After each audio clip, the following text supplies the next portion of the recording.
Welcome to Love for the Truth Radio, a program devoted to encouraging you to be a contender of the faith in an ever-changing church culture. On Love for the Truth Radio, we will discuss current issues and challenging views along with biblical truth that can affect our Christian worldview and how we live out our faith. And now, here's your host, Cindy Hartline. Welcome to the program. In October, a conference called the Parliament of World Religions was held at Salt Palace Convention Center, Salt Lake City, Utah. And over the course of 5 days, some 10,000 religious leaders and activists representing approximately 50 faiths and spiritual movements converged under the official title of Reclaiming the Heart of Our Humanity, working together for a world of compassion, peace, justice, and sustainability. Our guest, Carl Teichrib, attended that conference, documented what he experienced, and is here with us today to discuss the ultimate agenda of the Parliament of World Religions and how it opposes biblical Christianity. Carl Teichrib is the chief editor of Forcing Change, a monthly journal, and has authored specialized reports and over 125 articles on globalization and its many subtopics. He has been an accredited observer and or participant in a variety of international events, including the United Nations Millennium Forum, the UN Third World Urban Forum, Global Governance 2002, and other major global conferences.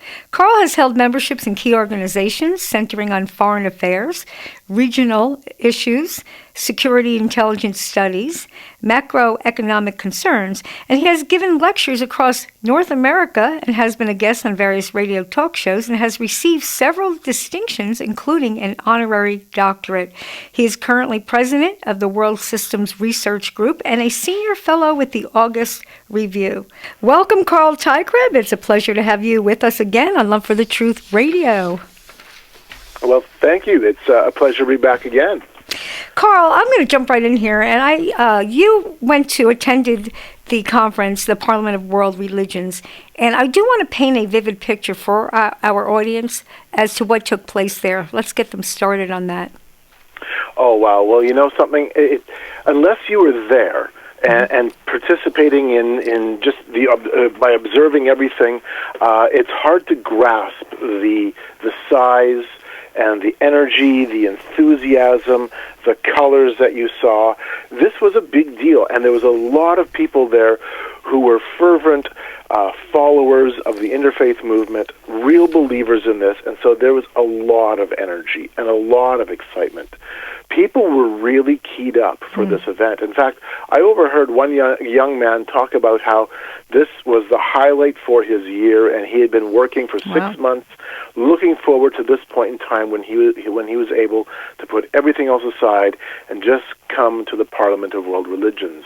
It really had a festive type of atmosphere, and it was certainly a celebration as much as it was a declaration that we were all working together and all religions were trying to come together through world harmony. Okay, and what kind of workshops did they have? Oh, Cindy, the workshops? Okay, let me put something in perspective here. When a person goes to a conference, it doesn't really matter if it's a week-long or a couple-of-day-long conference, you'll have a schedule book. Right. And sometimes it might be a few pages long. Sometimes it might only be 1 page in length. I've been to some conferences that have been fairly influential, and the schedule wasn't very much at all. It was just a couple of stapled pages kind of thing, almost like a magazine feel. This was like the Sears catalog, or or like the old time telephone books. It was the scheduling for it was so large. 371 pages takes up the agenda book for just a 5-day event. And so to put that in perspective, the workshop section alone for those 5 days takes up 180 pages. And of each of those pages, you have 4, 5, sometimes 6 events per page. My goodness. So it sounds like they wanted to have a voice. There's an agenda going on. And what about the practices, Carl? Every morning there were rituals. There were various religions that came together. We need to understand there was about 50 different religions that were involved, 10,000 people. and all kinds of different expressions of spirituality. So, some examples: Sunday morning, there you could have gone to Ballroom C and partaken in prayers for the earth. Or if you wanted to, or that same Sunday morning, instead of going to prayers for the earth, you could have gone to Ballroom A, Universal Worship Service, where you were all invited, regardless of what your religious background was. And, there was something literally for everyone. Sunday morning worship, again, if you wanted, there was a special room set aside for Judaism. There was room set aside for bhakti, yoga, devotionalism. There was everything under the sun. Wow. That part itself would have kept you busy if you were just wanting to attend worship services, times of meditation. There were rooms set up in the Salt Palace, which is located in Salt Lake City, and that's, of course, where the event took place this year. There were rooms set up that had places for interfaith services. There was a red tent temple that was set up, and it was dedicated as a womb for the Parliament. It was a goddess, this divine feminine meditation and sacred space, and so the reason it was called Red Tent Temple is because it emulates you could call it the reproductive cycle of the female. Wow. And so everything was red, and you could go in at any time during the day for meditations. There were rituals taking place. There were all kinds of things that were happening every hour, it seemed, in every room, hallway, nook and cranny. There was something going on. Wow. And I read your article, your journal on it, and your first impression of the event was what, Carl? Oh, well, I've been to other events like this before that have been some of them have been smaller. I've been to a few one for sure that's been larger. But for myself, one of the very first things I came across was just the incredible sense of paganism, that this was an open celebration. There was no hiding the fact that this was pagan in its intent. The concept of oneness, that man, nature, and the divine are all share the same commonality. We're all one. The other thing, though, that struck me too is the sense of celebration and the arousal of the masses that were there. This was a very emotionally charged event. There was a lot of experiential settings that were there. There was a lot of people walking away with a sense of that they'd already partaken in something larger than themselves. Wow. And this was really a worship service. I was going to say, it sounds that way. And I know that you had mentioned about the sacred femininity, faith in women, divine goddesses. That seemed to be one of your highlights. It was, and the reason it was, Cindy, is because I had to choose a bit of a track as to which way to go. I could have gone to, like I said, there's hundreds literally hundreds and hundreds and hundreds of events that you could go to. So you have to choose. You got to figure out which direction you want to go in terms of topics and subject matter. So I chose the ones that were more geared towards earth worship, paganism, that type of thing. However, in terms of the divine feminine, there was first of all, there was a plenary on the second day of the event, a women's plenary, where the idea of the goddess was very alive, very in your face. There was no hiding it. Thousands of women singing songs to venerate their own inner divinity, their own goddess nature. And then the day before that, the first day, was the inaugural Women's Assembly. And the inaugural Women's Assembly was one day set aside for workshops on the sacred feminine, workshops on different aspects of feminism. There were plenaries, opening and closing ceremonies. There were rituals just dedicated and solely established for the exploring of the women's side of spirituality. That's interesting. So who were some of the keynote speakers that covered the divine femininity? I know that you had mentioned. I was surprised to hear that it was Dr. Serene Jones, who was president of Union Theological Seminary, that was covering that particular topic. Yeah, she Am I was. right? Yeah. She was one of the keynote presenters for the plenary on women, and the plenary on women had a number of fairly substantial people who spoke. Marianne Williamson was definitely the highlight of the event. That there is no question. Right. She held everybody's attention, Wow. and she was so expressive. I have to give her credit in that she is an amazing communicator, and she had everybody there just kind of wrapped around her finger. Now, what she was saying, however, I totally disagreed with, and Sure. she was talking all about how you are a priestess, you are a divine priestess, you are, if you're a mother, if you're an educator, you're a priestess, and she really got everybody going, and I was one of, there was other men, but I was one of just a minority of men in an ocean of estrogen, as thousands and thousands of women were responding to Marianne and her message of the divine goddess, how you're a divine goddess, and the divine goddess is not just beautiful, she said. She told the crowd, she's fierce. Fierce, I heard that. And of course, all this was aimed at the women who were in the audience. And the response, Cindy, to Marianne Williamson wasn't a standing ovation. Oh, yeah, people stood, but it was far more than a standing ovation. I mean, I had a woman on my left side. She was literally weeping. There was dancing. There was the raising of hands. There was so much that went on. Drums sounded off when somebody yelled out from the audience, "Marianne for president." Oh, my goodness. It was really lively. Yeah. Now, I know she wrote a couldn't course. sleep through it. Yeah, I know she wrote a Course of Miracles. That's correct, right? For the she had a hand in that, yes. Her hand in she's that? very well known within the New Age movement, and just in terms of kind of the alternative spirituality side. Yeah. I know Oprah Winfrey kind of followed her teachings as well, which tells you something about Oprah Winfrey, but that's for another radio program at this point. It just gives you an idea. By the way, Oprah Winfrey's Believe series opened up at the Parliament of World Religions. Oh, it did? Oh, yeah. No, we had okay. lots of stuff going on. We had concerts and theaters, and my goodness. The list was almost endless, it seemed. All right, well, when we're talking about women, divine goddesses, the sacred femininity, faith in women, was there an openness to this theme from other religions? I mean, I think of Islam.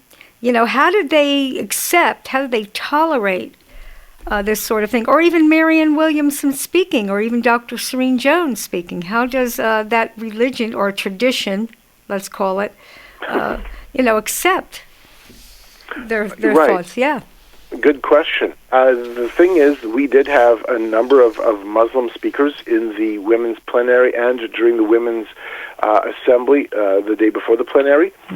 Whenever you heard the Muslim representative speaking, including Sheikha Tamara, who is a very well-known American Muslim feminist, and Saria Rahim, who is also quite well known within the interfaith movement, has made speeches at the United Nations. Another noted American Muslim woman. They couch their topics, and they couch their speeches within the aspect of empowerment and action and giving you you could almost say the rah-rah speech of moving forward and being the activist, being the representative of women, women's equality, and empowering women within religions, whatever religion you're a part of. So we had them there, and they definitely played a role. We're going on a break, but this is Carl Teichrib. Please stay tuned, because on the other side of the break, we'll be talking about the other themes at this Interfaith Conference. Please stay tuned.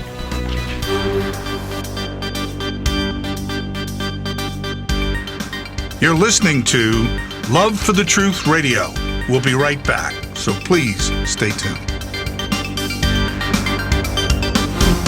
If you're a first-time listener, you'll find that on Love for the Truth Radio, we discuss news and views from a biblical worldview. We believe that the Bible is the inerrant Word of God and the absolute truth that should be applied to every aspect of life. We don't proclaim to have a cap on the truth, but we do have a love for biblical truth. So please, take everything you hear on this radio program to study and prayer, and thank you for listening to Love for the Truth Radio. If you just tuned in, Carl Teichrib, Chief Editor of Forcing Change Monthly Journal, is here to share with us his perspective of what took place at the Parliament of World Religions, a conference held in Salt Lake City, Utah this past October, and how its agenda opposes biblical Christianity and why it was such an influential conference politically, economically, culturally, and religiously. Check out his website, forcingchange.org. That's Carl Teichrib on forcingchange.org. Carl, what are some of the political themes that you experienced there? Well, the first one was the issue of climate and sustainability. And now understand that the Parliament of World Religions, its theme, its overarching theme, the banner it flew was reclaiming the heart of our humanity. And then the sub-theme behind that was working together for a world of compassion, peace, justice, and sustainability. Yes. And so underneath that broad umbrella, then you put in climate change, you put in sustainable development, you put in income equality, the issues of hate speech, war, and violence.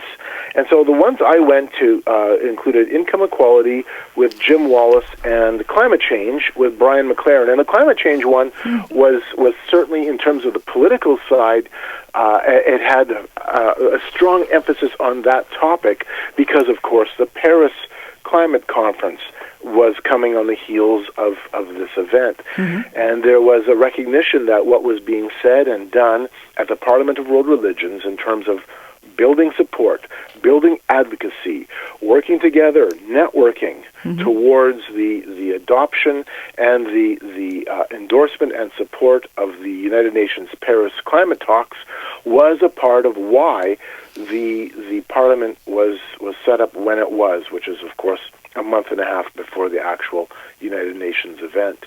And there was this acknowledgement that you were coming as spiritual leaders, yes, but also as political activists, social activists. You were coming to institute change, and you were the representative of that change.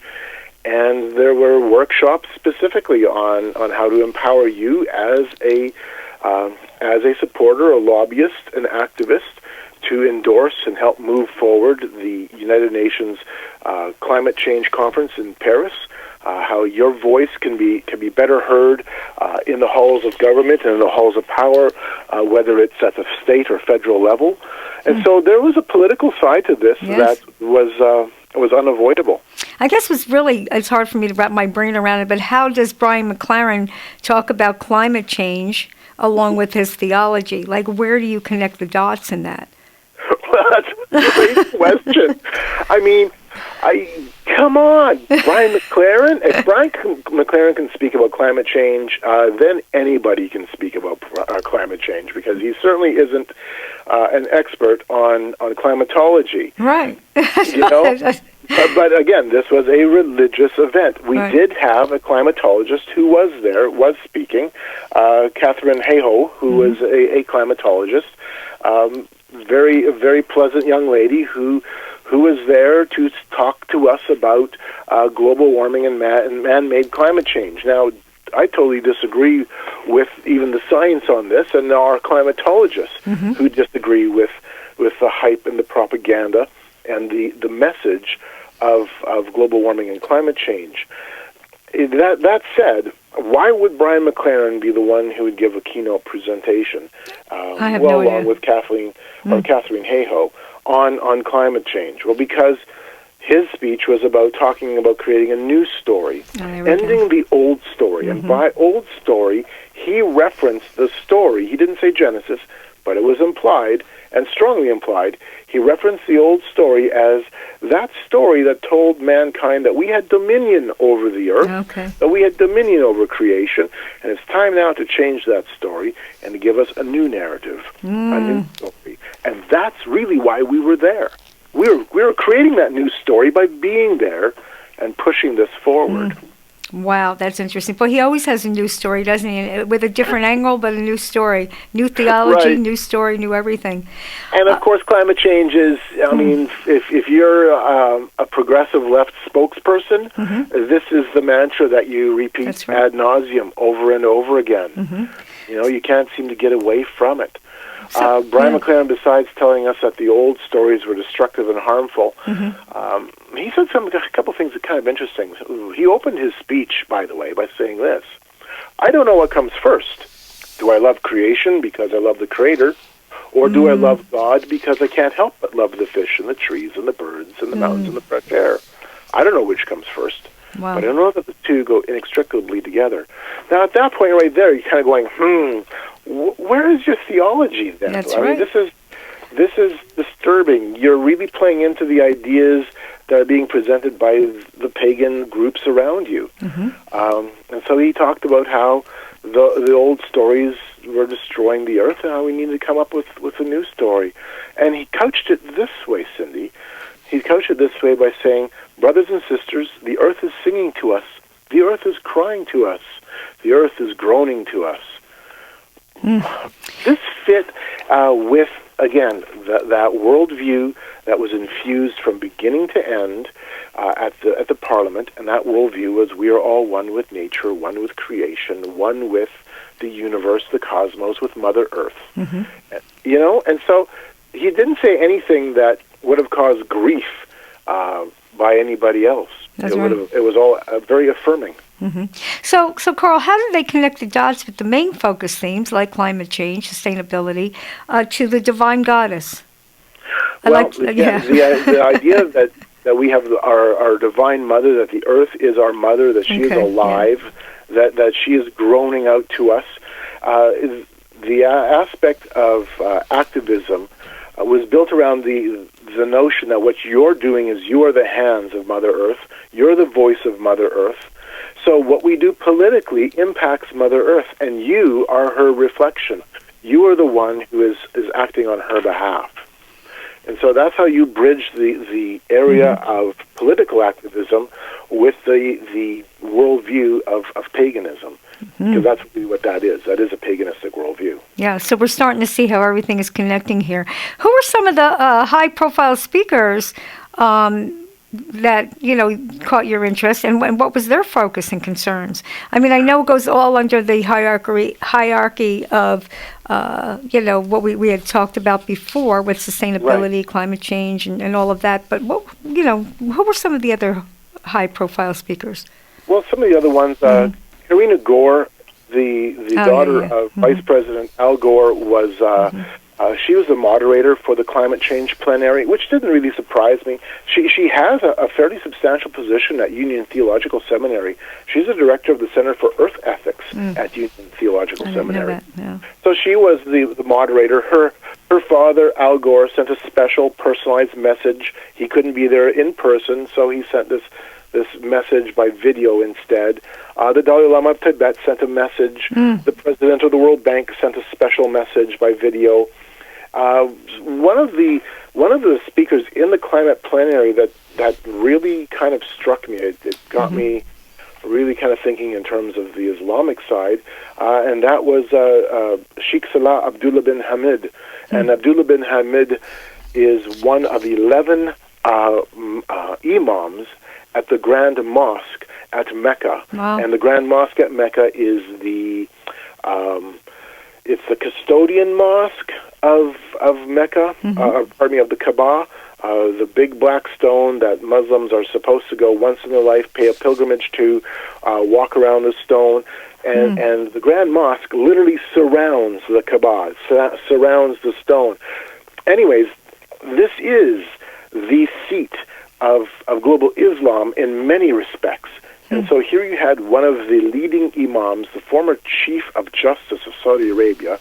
That was his position before. He also was giving a major speech on climate change at this plenary.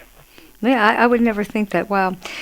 So here we can see where we have this interfaithism going on here, and yet we have this progressive leftist kind of thought coming in, and it seems like it's one big melting pot of bringing this all together. So how, I know that I think I heard you say or read it somewhere that you can hear the voice of the Pope on a sound system. Was it you that told me that, Carl?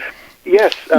There were sound stations throughout the facility. They were about waist-high, little kiosks where you could go and pop on some headphones and listen to a voice recording of the Pope's encyclical on the environment and ecology. And in terms of personalities, the Pope himself was not there, but he did send a special official delegate. He sent the high diplomat of the Vatican to the United Nations, the representative of the Holy See to the UN. He came and gave us a personal address during the Parliament as well, so that representation was there and endorsed and official. Wow.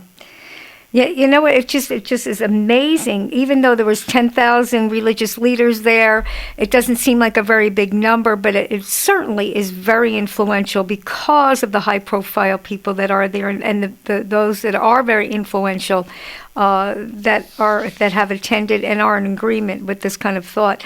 So how does the pagan community, Carl, in your opinion, relate to Pope Francis? Is it based on the whole sustainability, do you think? Yeah. And I'm glad you asked that question because I bring this out in our report. One of the workshops I went to, and it was a fascinating workshop, was entitled "We Are the Earth: Pagans Respond to Pope Francis on the Environment." And it was interesting to note that the first speaker, he recognized that what the Pope's encyclical was saying was essentially paralleled the pagan idea that man and nature are so intricately connected, that we are all part of this holistic system. He noted, however, that there, of course, are differences, and other pagan speakers noted that there are differences. And the primary difference is that the encyclical still puts more of an emphasis on humanity above nature. That said, they also were quick to point out that there was enough language there within the encyclical that the pagan community could feel quite at home, that there was certainly a convergence in this thought. So much so that one of the pagan speakers read a portion from the encyclical and then read a portion from a pagan document on sustainability and asked if any of us could tell the difference. That's interesting. No, they couldn't, because they were saying the same thing, and that was the idea that the earth is our mother, and that we are all connected to her, and that we all need to work together to protect her. Yeah, I almost wonder how he connects the divine goddess, at this point, too. It just seems like you have to bend, and there has to be a lot of diversity going on and tolerance just to bring all of this together. It's very, very interesting. It's very concerning, though. We're going on a break, so please stay tuned. With us is Carl Teichrib, Chief Editor of Forcing Change Monthly Journal.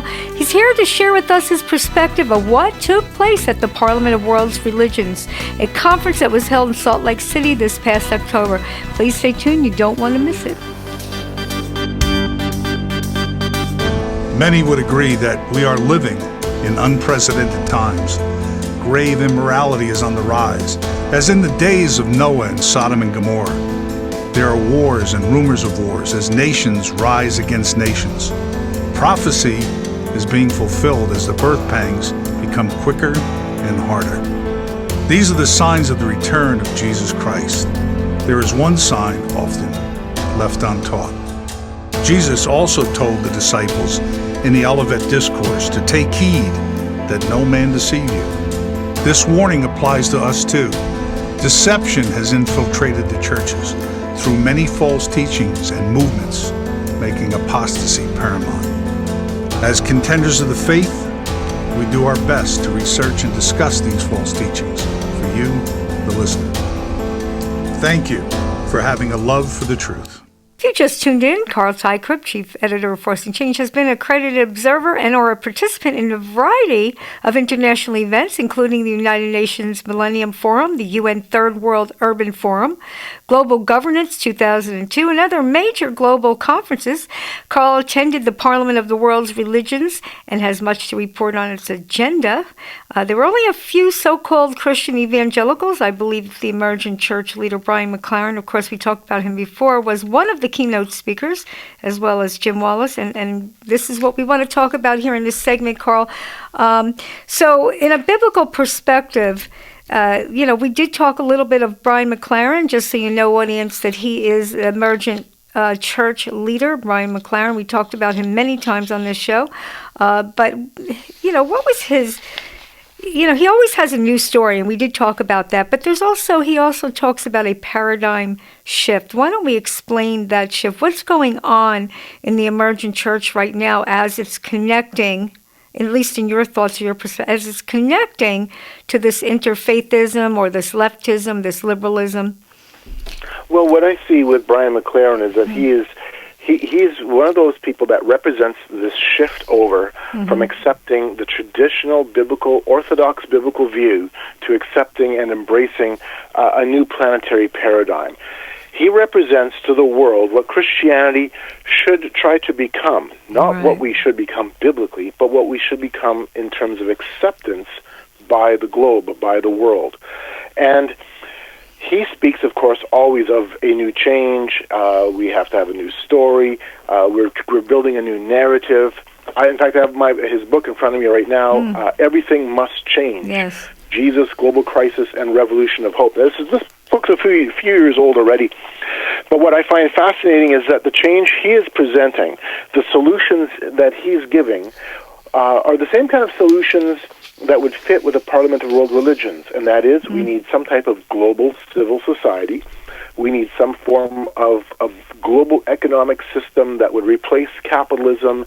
It's more fair, more just, more equitable. We need some type of global management regime, for lack of a better word, because that's what you'd end up having, would be a regime. What's interesting in his book, and I've said this on air a couple different occasions, but it bears repeating, is on page 262 and 263 of Everything Must Change. He describes the world that Jim Garrison says is needed. Now, Jim Garrison's a very important individual. Jim Garrison was helped to found the Gorbachev Foundation. He helped to build up the Gorbachev State of the World Forum. That whole framework that took place in the late 1990s. He helped found Wisdom University, which is an esoteric, occult-based, pagan-based school. And so that's Jim Garrison's background. But on page 262 of Brian McLaren's book, he says we need to follow Jim Garrison's ideas, and that's the idea of global governance, the idea of a global system based on networks. And then Brian McLaren goes on to talk about how what we need is a global community of communities. For people who have just read the book and not known who Jim Garrison was and what Jim Garrison's describing in his belief system, you'd read it and go, oh, well, that sounds kind of nice. We need some type of a more compassionate global community. This goes far beyond compassion. This goes to structurally reforming everything at a level that says it's all about the world and the planet first. And individual needs and individualism is gone. In fact, I was in one of the working sessions, not Brian's, but a different one, and it was couched this way: we're now leaving the age of individualism, and we're entering the age of the collective. We are moving from the I to the we.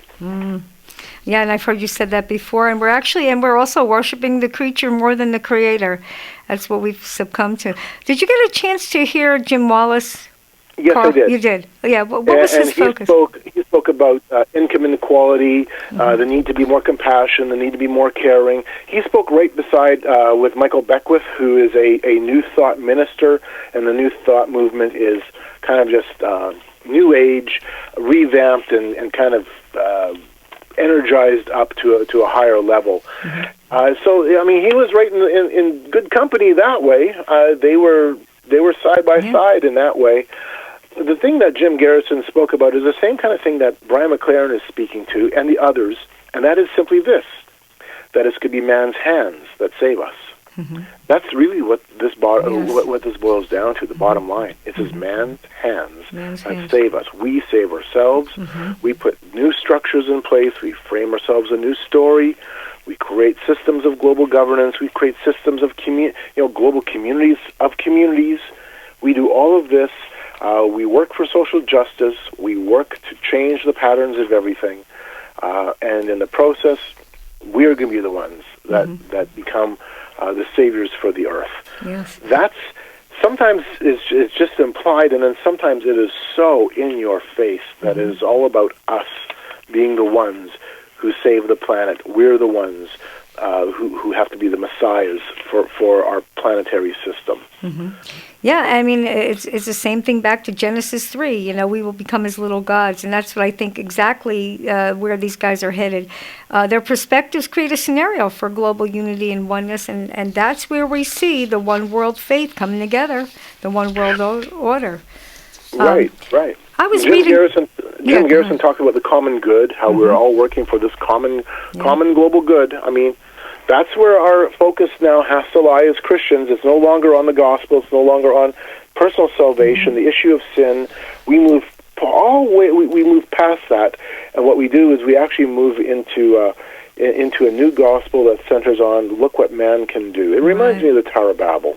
Oh, it does, absolutely. And then you think of Rick Warren's peace plan, or getting the whole earth ready for the Lord's return by us coming together. It's amazing, as if we can do anything. We become as little gods. And we've talked about that on our show many times. You have to be careful of that. I know that one of the keynote speakers was Rabbi Amy, I don't know how to say her word, Eilberg. She stated, what if the world were a place where it was effortless to recognize our common humanity or shared virtues and concerns and our collective devotion to the earth? What if the whole world, all 7 billion of us, were like this? And I think that's kind of like the conclusion that you're talking about, Carl, about this oneness coming together in unity. They're all saying the same thing, maybe with different words. But how did the Parliament deal, though, with an overall form of oneness, especially, again, pertaining to the many different religions, traditions, and doctrines? I know that you mentioned a little bit of this in the first segment, but for those that just kind of tuned in or they didn't get a chance to hear the whole entire show, how are they dealing? How does the Parliament deal with an overall form of oneness? I know that we talked about many aspects of it, but just the overall, Carl, how do you see that? Well, it comes about in two ways. Number one, through having a common vision of earth service, are working towards this goal of oneness with the earth.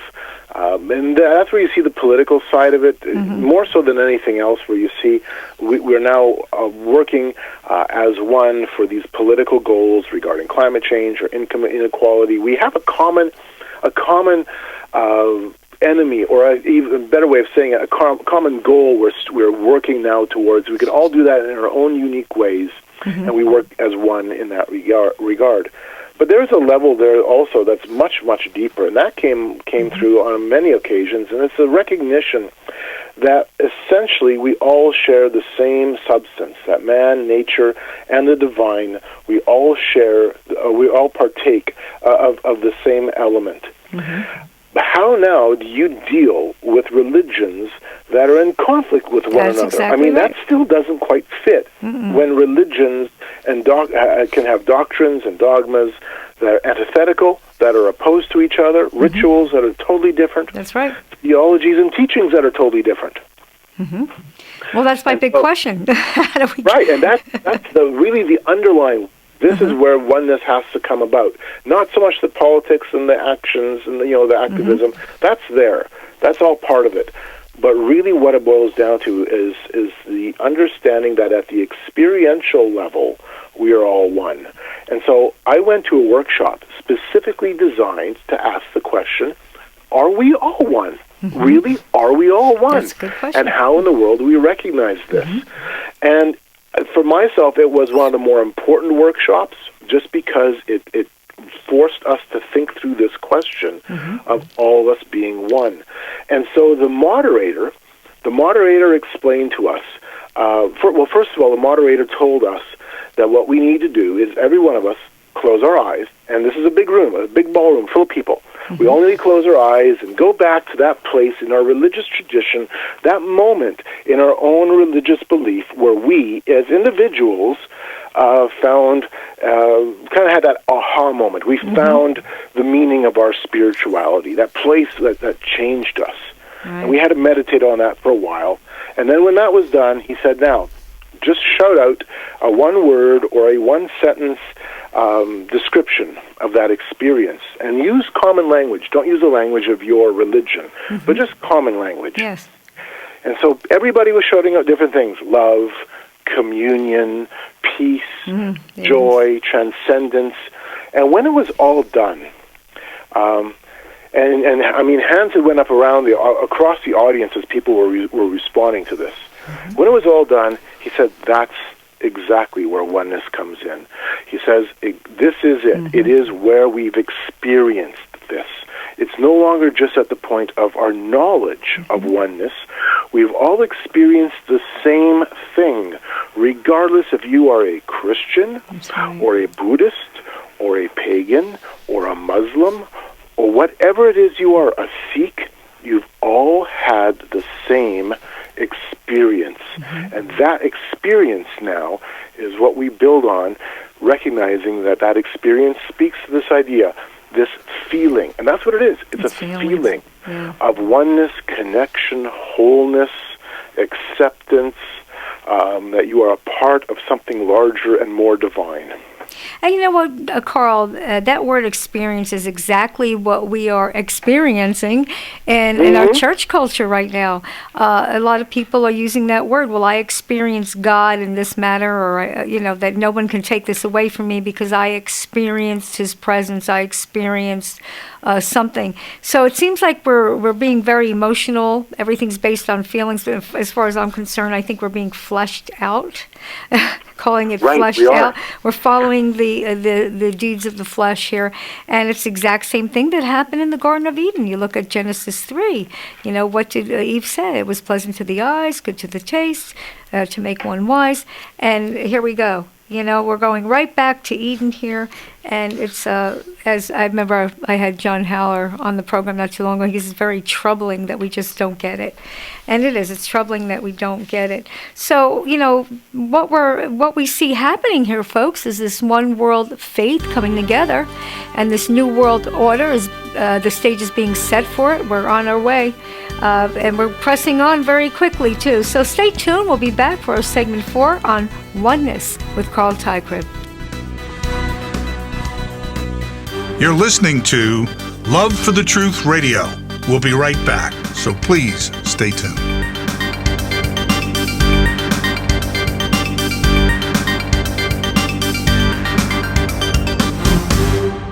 In 2 Timothy chapter 3, we read that men shall be lovers of their own selves, covetous, boasters, proud, blasphemers, disobedient to parents, unthankful, unholy, without natural affection, truce breakers, false accusers, without self-control, fierce, despisers of those that are good, traitors, heady, high-minded, lovers of pleasure more than lovers of God, having a form of godliness but denying the power thereof.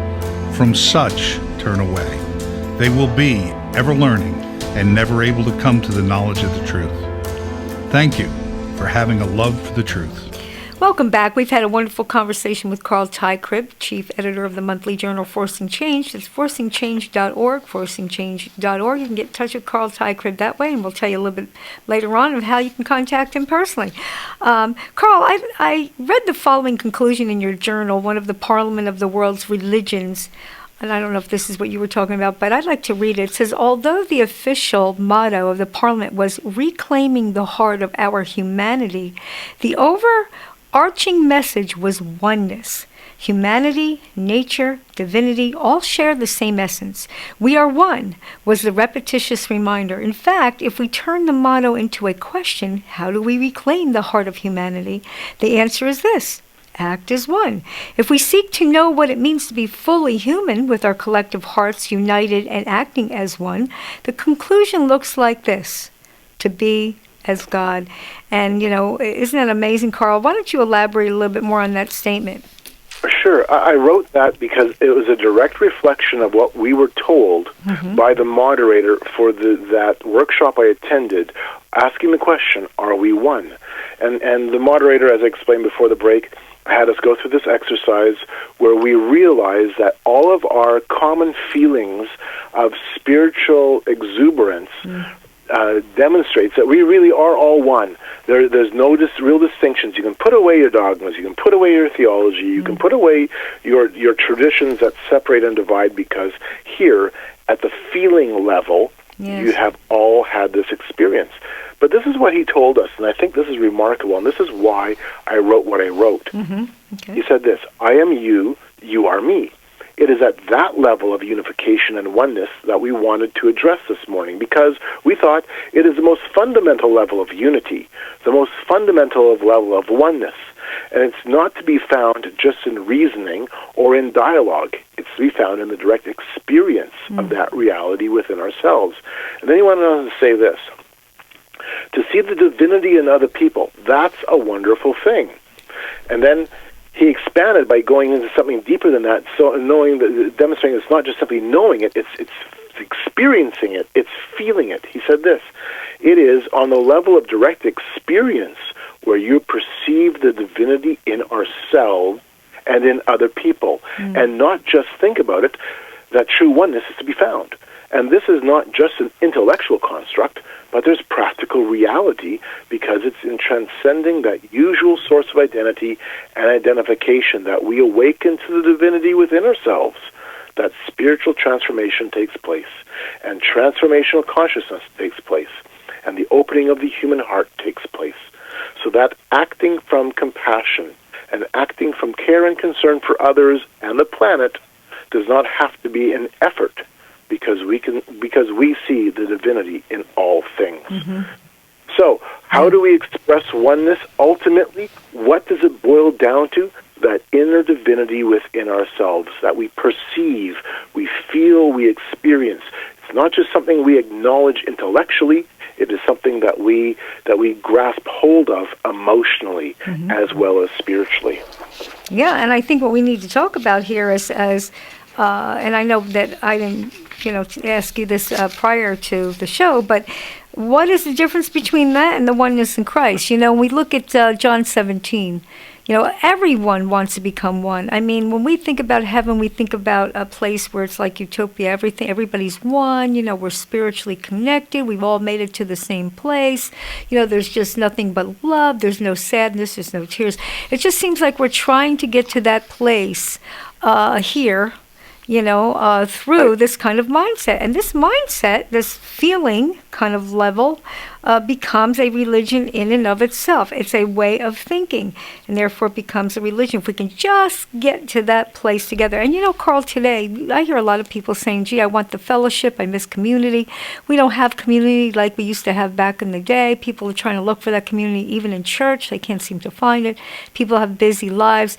And so there's this need almost in this desire to become one. But if we look at John 17, what did the Lord say? He prayed that we would be one as he and the Father are one, that he would glorify the Father. He prayed that we would be one with them and glorify the Father. But guess what? We would be glorifying the Father, not glorifying ourselves. And I think that is the big difference here.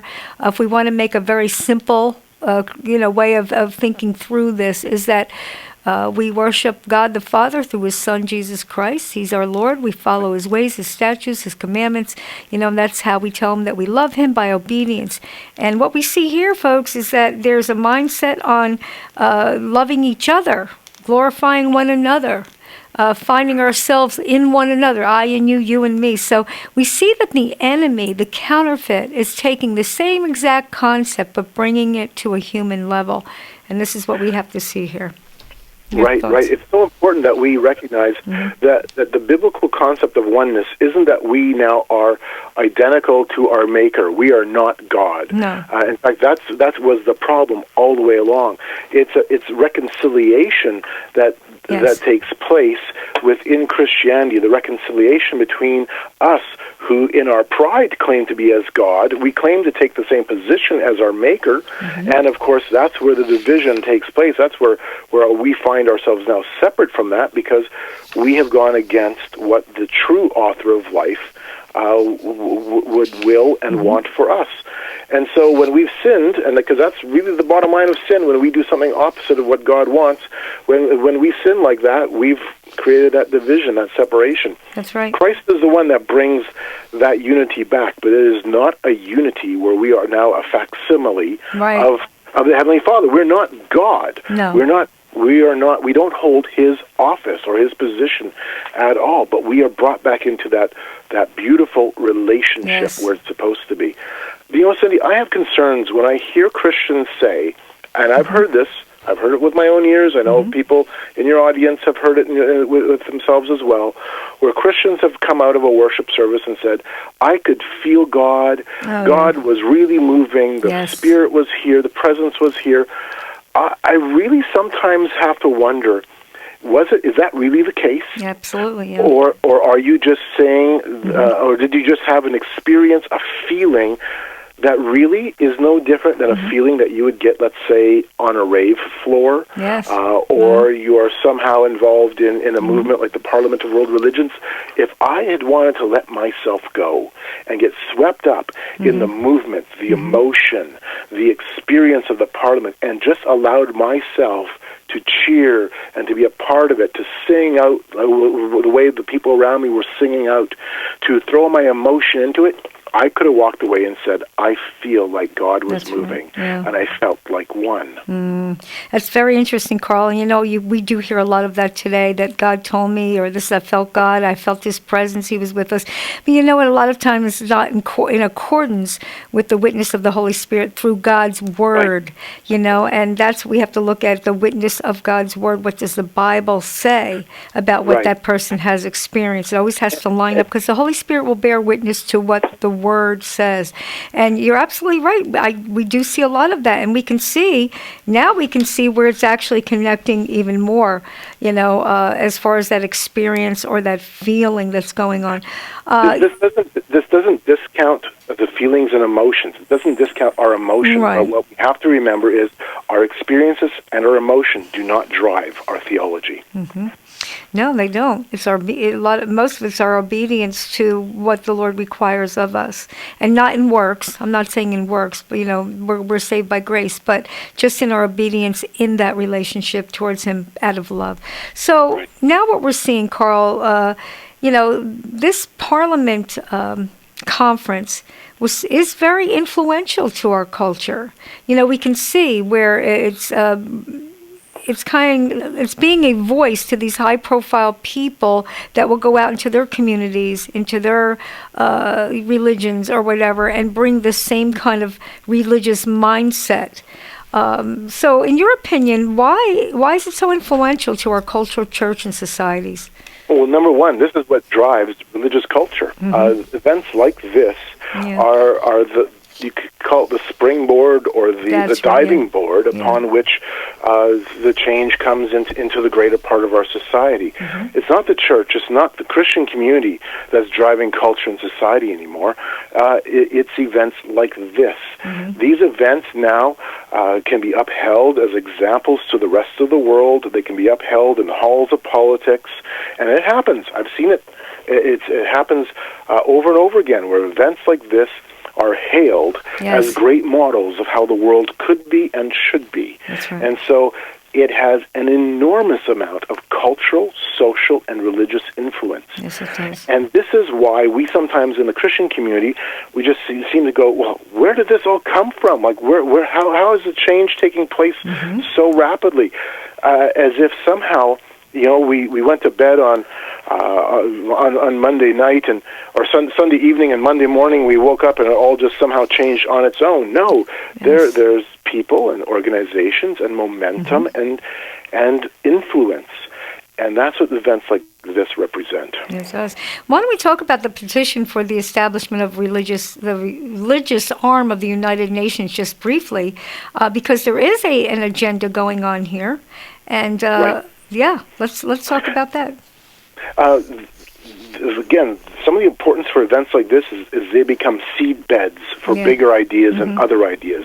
And one of the workshops I attended was a workshop on creating a religious arm for the United Nations. Now, it's just the seed of an idea. Right. There's nothing official yet, but there is a petition in place put out by the Zoroastrian community and with Sikh backing and the backing of other religions as well, but primarily the Zoroastrians and the Sikhs. And they are working now to establish a religious arm, literally a religious organ of the United Nations. So this petition is in motion. Again, it's only the seed of an idea. Right. Will it come to fruition? That's not necessarily something we can say at this point in time. But one thing that they did recognize is that other similar ideas have been tried and failed. So they said, the very first thing we need to do is we need to learn from the mistakes of others as we pursue this grand vision. Okay. And with that in mind, you already then can plant that seed pretty deep because you're already taking a very pragmatic approach to it. The idea behind it really is simple, Cindy. It's just this. We'll create an interfaith agency within the United Nations, and that interfaith agency will have the moral, spiritual clarity to be the standard for how the religious communities of the world act together. And so if there's a religious conflict, they're the ones that come out with the voice of interfaith reasoning and hope to bring the world together to fix those problems through the power of religion. So we see a grand vision happening here. Absolutely. And of course, one of the questions that came up was, well, then how will you enforce that? And that caused a little bit of hesitancy because we all knew the answer. And you need some type of world judicial and world military or policing power if you want to try to enforce the will of some higher moral authority that comes out of an agency or an office like the United Nations. That's right. And what we're seeing here is a one world order being staged, but we have to have a one world faith for that to happen. We're going on a break. We'll be right back with Carl Teichrib. He will give us his contact information and some additional advice. So please stay tuned. You're listening to Love for the Truth Radio. We'll be right back, so please stay tuned.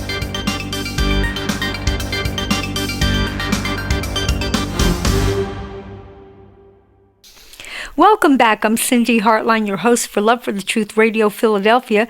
Look us up on loveforthetruthradio.com. We air programs via stream every day. You can find program archives with contributors John Haller, Chris Quintana, Carl Teichrib, Patrick Wood, guests like Bill Koenig, Ray Youngin, Johanna Michelson, Bill Salas, and Jan Markell, and many more veterans of the faith with the voice of truth. You can find us on Twitter, Facebook, YouTube, SoundCloud, and on Rapture Ready Radio on Monday evenings on Blog Talk Radio with Jackie Alnor, along with numerous web radio programs who air us on their stations worldwide. Well, Carl Teichrib shared with us a wealth of information on this push toward global oneness. He helped us connect some of the dots politically, economically, culturally, and religiously as to how a one world religion and order can indeed unite. Carl, can you give us some last-minute advice on what is biblical, again, oneness? Biblical oneness is the understanding that we are now back in a right relationship through the work of Jesus Christ and not the work of ourselves. It is Jesus Christ alone who gives us that salvation.